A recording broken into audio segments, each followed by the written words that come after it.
সূরা আন-নাজম। বিসমিল্লাহির রহমানির রহিম। রহমান রহিম আল্লাহ তাআলার নামে।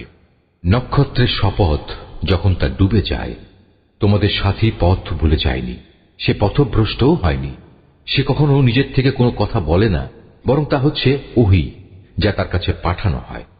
তাকে আল্লাহর এই ওহী শিখিয়ে দিয়েছে এমন একজন ফেরেশতা যে প্রবল শক্তির অধিকারী। সে হচ্ছে সহজাত বুদ্ধিমত্তার অধিকারী। অতঃপর সে একদিন সত্যি সত্যি নিজ আকৃতিতে তার সামনে এসে দাঁড়ালো। এমন ভাবে দাঁড়ালো যেন সে ঊর্ধ্বাকাশের উপরিভাগে অধিষ্ঠিত। তারপর সে কাছে এলো, অতঃপর সে আরো কাছে এলো।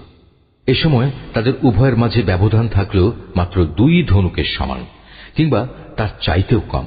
অতঃপর সে তার আল্লাহর বান্দার কাছে ওহী পৌঁছে দিল, যা তার পৌঁছানোর দায়িত্ব ছিল। বাইরের চোখ দিয়ে যা সে দেখেছে, তার ভেতরের অন্তর তা মিথ্যা প্রতিপন্ন করেনি। তোমরা কি সে বিষয়ে বিতর্কে লিপ্ত হতে চাচ্ছ যা সে নিজের চোখে দেখেছে? সে ভুল করেনি, কারণ সে তাকে আরেকবারও দেখেছিল। সে তাকে দেখেছিল সিদরাতুল মুনতাহার কাছে, যার কাছে রয়েছে মোমেনদের চিরস্থায়ী ঠিকানা জান্নাত। সেই সিদরাটি তখন এমন এক জ্যোতি দিয়ে আচ্ছন্ন ছিল, যা দ্বারা তার আচ্ছন্ন হওয়া শোভনীয় ছিল। তাই এখানে তার কোনো দৃষ্টি বিভ্রম হয়নি, এবং তার দৃষ্টি কোন রকম সীমা লঙ্ঘনও করেনি। অবশ্যই সে আল্লাহ তাআলার বড় বড় নিদর্শন সমূহ দেখেছে। তোমরা ভেবে দেখেছ কি লাত ও উজ্জা সম্পর্কে, এবং তৃতীয় আরেকটি দেবী মানাত সম্পর্কে? তোমরা কি মনে করে নিয়েছ পুত্র সন্তান সব তোমাদের জন্য আর কন্যা সন্তান সব আল্লাহর জন্য? তাহলে তো এ বন্টন হবে নিতান্তই একটা অসঙ্গত বন্টন। মূলত এগুলো কতিপয় দেবদেবীর নাম ছাড়া আর কিছুই নয়, যা তোমরা নিজেরা এবং তোমাদের বাপ দাতারা ঠিক করে নিয়েছ। আল্লাহ তাআলা এ নামের সমর্থনে কোন রকম দলিল প্রমাণ নাজিল করেননি। এরা নিজেদের মন গড়া আন্দাজ অনুমানেরই অনুসরণ করে, এবং অধিকাংশ ক্ষেত্রেই এরা নিজেদের প্রবৃত্তির ইচ্ছা আকাঙ্ক্ষার উপর চলে। অথচ তাদের কাছে ইতিমধ্যেই তাদের মালিকের পক্ষ থেকে সুস্পষ্ট হিদায়াত এসে গেছে। অতঃপর তোমরাই বলো, এদের কাছ থেকে মানুষ যা পেতে চায় তা কি সে কখনো পেতে পারে? দুনিয়া ও আখিরাত তো আল্লাহ তাআলার জন্যই। কত ফেরেশতাই তো রয়েছে আসমানে, কিন্তু তাদের কোনো সুপারিশই ফলপ্রসূ হয় না, যতক্ষণ না আল্লাহ তাআলা যাকে ইচ্ছা এবং যাকে তিনি ভালোবাসেন তাকে অনুমতি না দেন। যারা পরকালের উপর বিশ্বাস স্থাপন করে না, তারা ফেরেশতাদের দেবী তথা নারীবাচক নামে অভিহিত করে, অথচ এ ব্যাপারে তাদের কাছে কোনো জ্ঞানই নেই। তারা তো কেবল আন্দাজ অনুমানের উপরেই চলে, আর সত্যের মোকাবেলায় আন্দাজ অনুমান তো কোনো কাজেই আসে না।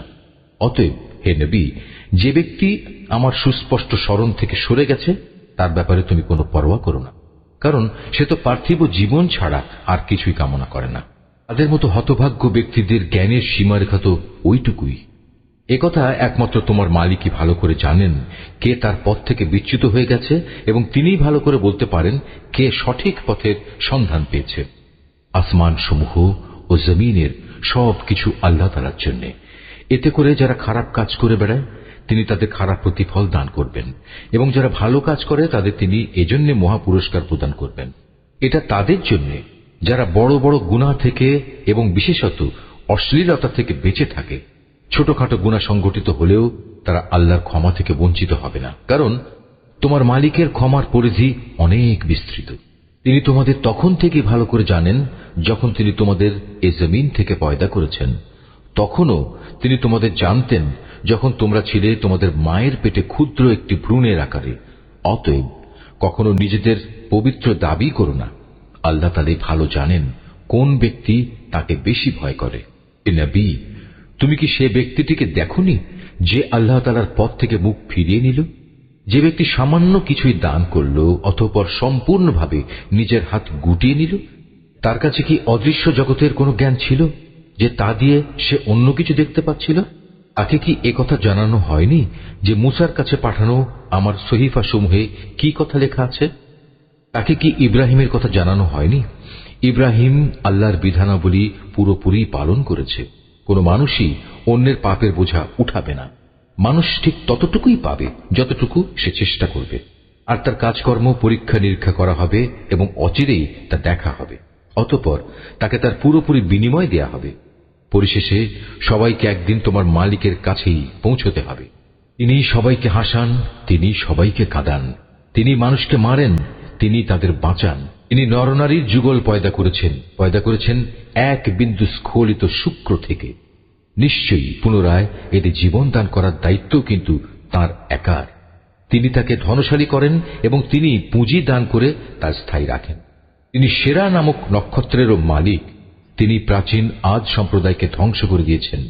তিনি আরো ধ্বংস করেছেন সামুদ জাতিকে এমনভাবে তাদের একজনকেও অবশিষ্ট রাখেননি। এর আগে তিনি ধ্বংস করেছেন নূহের জাতিকে, কেননা তারা ছিল ভীষণ জালেম ও চরম বিদ্রোহী। তিনি একটি জনপদকে উপরে উঠিয়ে উল্টো করে ফেলে দিয়েছেন। অতঃপর সে জনপদের উপর তিনি ছেয়ে দিলেন এমন এক ভয়ঙ্কর আযাব যা তাকে পুরোপুরিভাবে ছেয়ে দিল। তারপরেও হে নির্বোধ মানুষ, তুমি তোমার মালিকের কোন কোন নিদর্শনে সন্দেহ প্রকাশ করো? আযাবের সতর্ককারী এ নবী তো আগের পাঠানো সতর্ককারীদেরই একজন। তড়িৎ আগমনকারী কিয়ামতের ক্ষণটি আজ আসন্ন হয়ে গেছে। আল্লাহ তাআলা ছাড়া কেউই সে ক্ষণটির দিনকাল সম্পর্কিত তথ্য উদ্ঘাটন করতে পারবে না। এগুলোই কি তাহলে সেসব বিষয় যার ব্যাপারে তোমরা আজ রীতিমতো বিস্ময় বোধ করছো? এসব বিষয় নিয়ে তোমরা আজ হাসাহাসি করছো, অথচ পরিণামের কথা ভেবে তোমরা মোটেই কাঁদছ না। মনে হচ্ছে তোমরা মূল ব্যাপারেই উদাসীন হয়ে রয়েছ। অতএব তোমরা আল্লাহ তাআলার সামনে সিজদাবনত হও এবং কাউকে শরীক করা ব্যতীত তাঁরই ইবাদত করো।